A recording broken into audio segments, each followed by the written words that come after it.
Mars media நேயர்களுக்கும் அன்பர்களுக்கும் இந்த நாள் இனிய நாளாக அமைய எல்லாம் வல்ல இறைவனை பிரார்த்திக்கின்றோம்.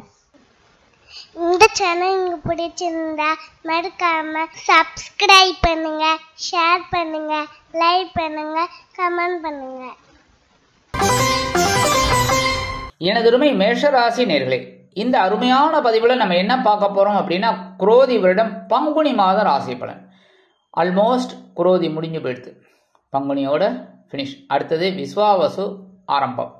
இந்த பங்குனி மாசத்துல எந்தெந்த கிரக அமைப்புகள் உங்களுக்கு ஃபேவரா இருக்கு, எந்தெந்த கிரகங்கள் மூலமா நீங்க கவனமா இருக்கணும், பரிகாரமா என்ன பண்ணினா ரொம்ப விசேஷம் அப்படிங்கறத பத்திலாம் நம்ம இப்ப தெளிவா பார்க்க போறோம். ஃபர்ஸ்ட் ஆஃப் ஆல், உங்கள் ராசிநாதனும் அஷ்டமாதிபதியுமான செவ்வாய் பகவான் சகாயஸ்தானமாகிய 3ஆம் இடத்துல இருக்கிறது ரொம்ப விசேஷம். 3ஆம் இடம் அப்படிங்கிறது ரொம்ப விசேஷம். ஏன்னா 3, 6, 10, 11 ஆகிய இடங்கள் உபஜய ஸ்தானங்கள் அப்படின்னு ஜோதிட விதி. அப்படி இருக்கும்போது இந்த 3ஆம் இடத்துல இருக்கிற செவ்வாய், அதுவும் உங்களோட ராசிநாதன், ஒரு உத்வேகத்தை கொடுப்பார், ஒரு வீரியத்தை கொடுப்பார், ஒரு உற்சாகத்தை கொடுப்பார். வேகமா இந்த வேலையெல்லாம் செய், அந்த வேலையெல்லாம் செய். சாதாரணமா மேஷராசி என்பவர்கள் அத்தனை வேலைகளையும் அற்புதமா செய்வீங்க. இந்த செவ்வாயும் உங்களை ரொம்ப அற்புதமான இடத்துல இருக்கிறதுனால ஒரு பெரிய விசேஷமான ஒரு முன்னேற்றம் உங்களுக்கு கண்டிப்பா கிடைக்கும். அதெல்லாம் நீங்க விட்டுறாதீங்க, சரியா? அப்படியே பிடிச்சணும். உத்தியோகத்திலையும் சரி, தொழில் வியாபாரத்திலையும் சரி, சிறுடை பணியாளர்களாகிய காவல், ராணுவம், தீயணைப்புத்துறை, மருத்துவத்துறையில் வேலை பார்க்கும் அன்பர்களுக்கு எதிர்பார்க்கும் இடமாற்றம், பதவி மாற்றம், பதவி உயர்வு, சம்பள உயர்வு அருமையாக, மிக அருமையாக, மிக மிக அருமையாக கண்டிப்பாக வந்து சேரும். 7/4/2025 முதல் இந்த செவ்வாய் பகவான் சுகஸ்தானத்துக்கு வந்து நீச்சம் அடைகிறார். கடகராசி நீச்சம் உங்களுக்கே தெரியும். ஏற்கனவே அவர் கடகராசிக்கு வந்துட்டு தான் மிதுன ராசிக்கு அப்படியே வக்ரகதியில போயிட்டு மறுபடியும் இப்ப வக்ர நிவர்த்தியாகி மிதுன ராசிலேருந்து இப்ப சுகஸ்தானமாகி 4ஆம் இடத்துக்கு வந்துடுறார் கடகத்துல. நீச்சம் நீச்சம் அப்படிங்கும்போது பலம் இல்லைன்னு அர்த்தம், சரியா? இப்ப செவ்வாயால உங்களுக்கு பெரிய பலம் கிடைக்கணும் அப்படின்னா முருகப்பெருமான் வழிபாடு கண்டிப்பா பண்ணணும். ரெண்டாவது அதோட அனுகிரகம். ஏன்னா 4ஆம் இடம்ங்கிறது சொத்து விஷயம், புரியுதா? உறவுகள் விஷயம், தாயார் வழி, இதெல்லாம் வந்து 4ஆம் இடம்.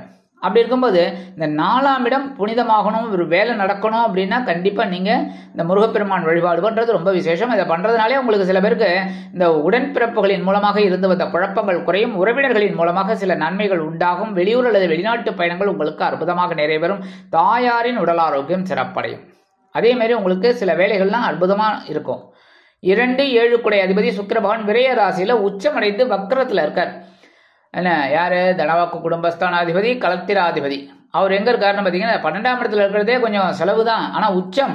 ஆனா அந்த சுப செலவா கொடுக்கிறார், அந்த செலவுக்கும் ஒரு வருமானத்தையும் கொடுக்கிறார். ஏன்னா சுக்கிர பகவான் வந்து சந்தோஷக்காரகன், சந்தோஷமா இருக்கணும், பொழுதுபோக்கா இருக்கணும், எல்லாம் சந்தோஷமா இருக்கணும்னு நினைக்கிறவர். அப்போ உங்களுக்கு ஒரு செலவை கொடுக்கறதுக்கு ஒரு வருமானத்தையும் கொடுப்பார். ஏதோ ஒண்ணு அப்படி வந்து இப்படி போறது அப்படி ஓடின்னு இருக்கு. ஆனா அவர் வக்கரகதியில இருக்கும்போது கொஞ்சம் அப்படி இப்படி இருக்கும், டைட்டா இருக்கும் வரவு. அதை கொஞ்சம் அப்படி பிடிச்சிக்கோங்க, சரியா? 3/6 குடை அதிபதி புதன், அவரும் எங்க விரயத்துல இருக்கார். ஆனா நீச்சம். நீச்சம்னால என்ன சொல்லியிருக்கேன்? பலம் இல்லை. ஸோ இந்த செலவுகள் உங்களுக்கு ஓரளவுக்கு கட்டுக்கோப்புக்குள்ள வரும். ஏதோ அதாவது எந்தெந்த செலவு மீட் அவுட் பண்ணணும், எந்தெந்த செலவு அனாவசியமானது நீங்களே உங்களுக்கு டிசைட் பண்ணுவீங்க. அந்த அளவுக்கு உங்களுக்கு ஒரு அறிவுத்திறன் கிடைக்கும், அதுவே பெரிய பாக்கியம்.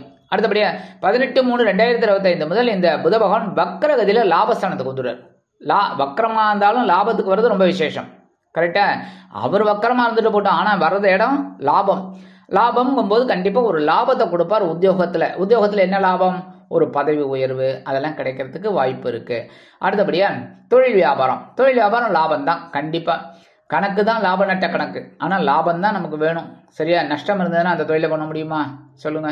அதனால அது பேரு லாபம். அதனால லாபம் தான் உங்களுக்கு கண்டிப்பா கிடைக்கும். அதே மாதிரி இந்த படிக்கிற குழந்தைகளுக்கெல்லாம் ஒரு அறிவு திறன் விருத்தியாகும். இப்படி படிச்சா நல்லது, அப்படி படிச்சா ரொம்ப நல்லது அப்படின்னு. அதுமாதிரி எக்ஸாம் டயத்துல நல்லா எக்ஸாம் எழுதுறதுக்கு ஒரு வாய்ப்புகள் இந்த குழந்தைகளுக்கு நல்லபடியாக கிடைக்கும். எழுத்து மற்றும் அச்சுத்துறையில் இருக்கும் அன்பர்களுக்கு எதிர்பார்க்கும் சில முன்னேற்றங்கள் வந்து சேரும். 10/4/2025 முதல் இந்த புத பகவான் விரய ராசியில நீச்சம் அடைஞ்சிடுறார். அப்படியே விரய ராசிக்கு வந்து நீச்சம், கரெக்டா? மறுபடியும் அப்ப என்ன ஆகும்? கொஞ்சம் கவனமா இருக்கணும், சரியா? எல்லா விஷயத்திலையும். அதுக்கு முன்னாடி 30/3/2025 முதல் இந்த புத பகவான் வக்ர நிவர்த்தி ஆகிறது ரொம்ப விசேஷம். வக்ர லாபத்துல இருக்கார், வக்ர நிவர்த்தி ஆகிறது ரொம்ப விசேஷம். அதுக்கப்புறம் தான் அவர் வந்து 10/4/2025 அன்னைக்கு விரய ராசிக்கு வந்து நீச்சம் அடைகிறார். ஸோ செலவுகள் இந்த மாசம் பாத்தீங்கன்னா புத பகவான் முதல்ல விரயத்தில் இருக்கார், அடுத்தது அப்படியே வக்கரத்தில் வந்து லாபத்துக்கு வந்துடுறார், அந்த லாபத்திலேயே வக்கர நிவர்த்தி அடைகிறார், அதுக்கப்புறம் விரய ராசிக்கு வர நீச்சம் அடைகிறார். இவ்வளோ வேலைகளை இந்த புத பகவான் செய்கிறார். இருந்தாலும் உங்களுக்கு ஓரளவுக்கு சந்தோஷம் இருக்கும், அறிவுத்திறன் இருக்கும். அடுத்தபடியாக பஞ்சமாதிபதி சூரிய பகவான் விரய ராசியில் இருக்கார். விரய ராசி அப்படிங்கும்போது செலவுகள் தான். ஆனாலும் பார்த்தீங்கன்னா வீடை பராமரிக்கிறது, வீட்டை ஒரு நிர்வாகம் பண்ணுறது, இந்த வீட்டை மராமத்து, அதாவது இந்த பக்கம் இடிச்சுட்டு அந்த பக்கம் கட்டலாம் அப்படிங்கிற மாதிரி எண்ணங்கள்லாம் உங்களுக்கு இப்போ கிடைக்கும். ஏன்னா பஞ்சமாதிபதி இந்த குழந்தைகளுக்காக சில வேலைகளை செய்வேன், செலவுகள் குழந்தைகளோட படிப்புக்காக, மேல் படிப்புக்காக, இல்லைன்னா குழந்தைகளோட உத்தியோகத்துக்காக, இல்லைன்னா குழந்தைகளோட திருமணத்திற்காக, இந்த மாதிரிலாம் செலவு பண்ணுறதுக்கு நிறைய வாய்ப்புகள் உங்களை தேடி வருங்க. அடுத்தபடியாக 9, 12 குடையாதிபதி குரு பகவான் தனவாக்கு குடும்பஸ்தானத்தில் இருக்கிறது ரொம்ப விசேஷம். சரியா? அது இந்த பங்குனி மாதம் ஃபுல்லாக இருக்கார். அதனால ஜாலியோ ஜிம்கானா சந்தோஷம். இதான் அவர் கிளம்ப போறாரு, புரியுதா? அதுக்குள்ளேயும் அவரால் என்ன வேலைகளெல்லாம் நடத்திக்கணுமோ நம்ம நடத்திக்கணும். சரியா? இப்போ ஒரு மேனேஜர் வந்து டிரான்ஸ்ஃபர் ஆகி போறாரு, இல்லை வேலையை விட்டு போறாரு அப்படிங்கும்போது அந்த மேனேஜரால் என்னென்ன வேலைகள் நமக்கு முடியுமோ அதெல்லாம் வாங்கிக்கணும். அந்த மாதிரி இந்த குரு பகவான் மூலமா நீங்க எடுத்துக்கணும். அதேமாதிரி தந்தையார் வழி உறவினர்கள், தந்தையார் இது மூலமா உங்களுக்கு சில நன்மைகள் கண்டிப்பா கிடைக்கும். அதெல்லாம் நீங்க உபயோகப்படுத்திக்கணும். பிதிர்வார்ஜித சொத்துக்கள் உங்க கைக்கு வரதுக்கு வாய்ப்புகள் இருக்குங்க. சரியா? அதே மாதிரி வெளிநாட்டு பயணங்கள், வெளியூர் பயணங்கள் இதெல்லாம் கிடைக்கிறதுக்கு வாய்ப்புகள் இருக்கு. இடமாற்றம் தேடி இருந்தீங்கன்னா கண்டிப்பா அந்த இடமாற்றம் உங்களுக்கு அருமையா இருக்கும். எல்லா விஷயத்திலையும் ஒன்று வீடு மாற்றணும், கண்டிப்பாக நல்ல வீடு கிடைக்கும். இல்லை உத்தியோகம் மாற்றணும், கண்டிப்பாக நல்ல உத்தியோகம். தொழில் வியாபாரத்தை கொஞ்சம் அபிவிருத்தி பண்ணணும், செலவு இருந்தாலும் பரவாயில்ல, அற்புதமாக நிகழ்த்திப்பீங்க. இருந்தாலும் குருவோட பார்வைன்னு பார்த்தீங்கன்னா 5ஆம் பார்வை உங்களோட பகிர்வன ரோகஸ்தானத்தை பார்க்கறது ரொம்ப விசேஷம். தைரியம் இருக்கும். சாதாரணமாக மேஷராசி என்பவர்களுக்கு தைரியம் உண்டு, எதையும் ஒரு கை பார்த்துடலான்னு. இப்போ இன்னும் தைரியம் அதிகமாக இருக்கும். அதேமாதிரி சத்ரு ஜெயம் கண்டிப்பாக உண்டு. அடுத்தபடியாக 7ஆம் பார்வை உங்களோட அஷ்டமராசியை பார்க்குற உடல் ஆரோக்கியம் பரவாயில்லைங்க, மனசும் பரவாயில்ல, சின்ன சின்ன குழப்பங்கள் இருந்தாலும் உடம்பும் நன்னா தான் இருக்குது, கவலைப்பட வேண்டாம். சரியா?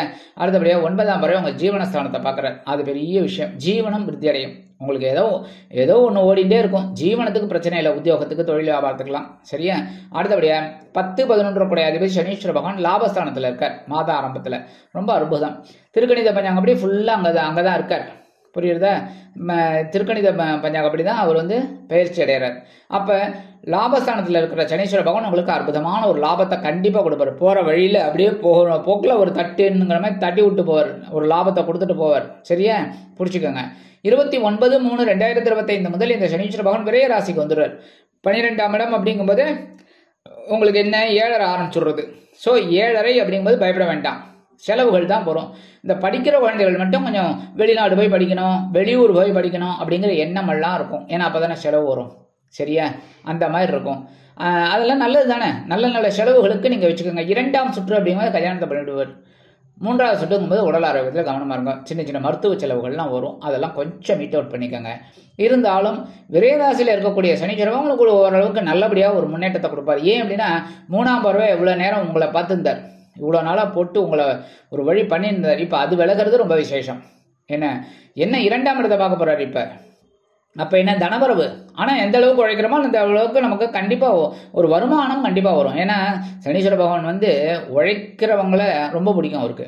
அதனால் கண்டிப்பாக அந்த வருமானத்தை கண்டிப்பாக கொடுத்துருவார். அடுத்தபடியாக ராகு பகவான் விரய ராசியில் இருக்கார். கேது பகவான் பகிர்வன ரோகஸ்தானம் 6ஆம் இடத்துல இருக்கார். ஸோ இப்போ என்னென்னா மறுபடியும் அவங்க வந்து பயிற்சி ஆகிறதுக்குள்ளேயே உங்களுக்கு பெரிய நல்ல வேலைகள் எல்லாம் செஞ்சு கொடுப்பாங்க. ஏன் அப்படின்னா இந்த கிரகங்கள் வந்து அற்புதமான ஒரு மறைவு ஸ்தானத்தில் இருக்கார். ஸோ கெட்டவன் கெட்டிடில் கிட்டிடும் ராஜயோகம் இப்போ தான் உங்களுக்கு அது ஒர்க் அவுட் ஆகும். என்னால் அது 1.5 வருஷம் கழிச்சான்னு கிளம்பும்போது தான் சில வேலைகளை எல்லாருமே செய்வாங்க. கரெக்டாக? நல்லதெல்லாம் செய்யறதுக்கு கிளம்பும்போது தான் அந்த யோசனை வரும். அப்போ கண்டிப்பாக ஒரு நல்ல காரியங்கள்லாம் உங்கள் வீட்டில் நடக்கிறதுக்கு வாய்ப்புகள் இருக்குங்க. வெளியூர் இல்லைன்னா வெளிநாடு போய் படிக்கணும்னு நினைக்கிற குழந்தைகளுக்குலாம் ஒரு அற்புதமான ஒரு சூழ்நிலை அந்த குழந்தைகளுக்கு கண்டிப்பாக கிடைக்கும்.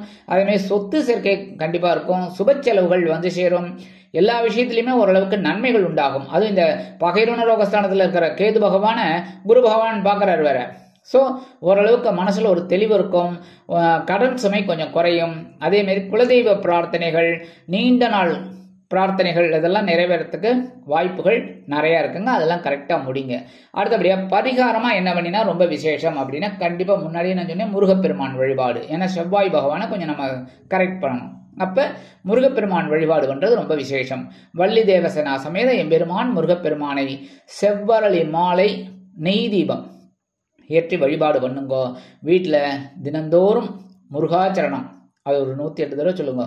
அது ரொம்ப விசேஷமான பலன்கள் உங்களுக்கு கண்டிப்பாக கிடைக்கும். இல்லைன்னா ஓம் ஸ்ரீ சரவண பவாய நமக, அது ஒரு 27 தடவை சொல்லுங்க. ரொம்ப அற்புதமான பலன்கள் கண்டிப்பாக கிடைக்கும். அடுத்தபடியாக மகாலட்சுமி தாயார்.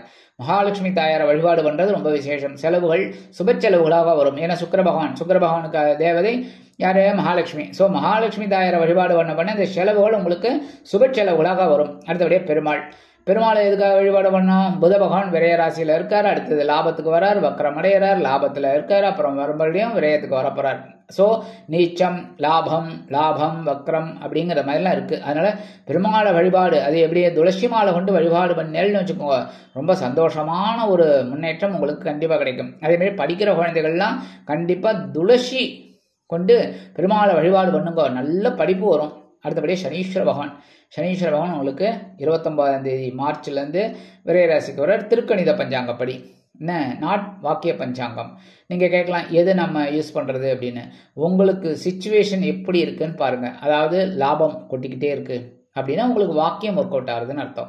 இல்லை எனக்கு கொஞ்சம் அப்படி இப்படி இருக்குது, டென்ஷன் தான் இருக்குது, செலவு தான் இருக்குது சுவாமி, நான் என்ன சுவாமி பண்ணுறது அப்படின்னா கண்டிப்பாக உங்களுக்கு திருக்கணிதம் ஒர்க் அவுட் ஆகுது. ஏன்னா நிறைய பேருக்கு திருக்கணிதம் ஒர்க் அவுட் ஆகுது. இன்ஃபேக்ட் எனக்கே அப்படி தான் ஒர்க் அவுட் ஆகுது. சரியா?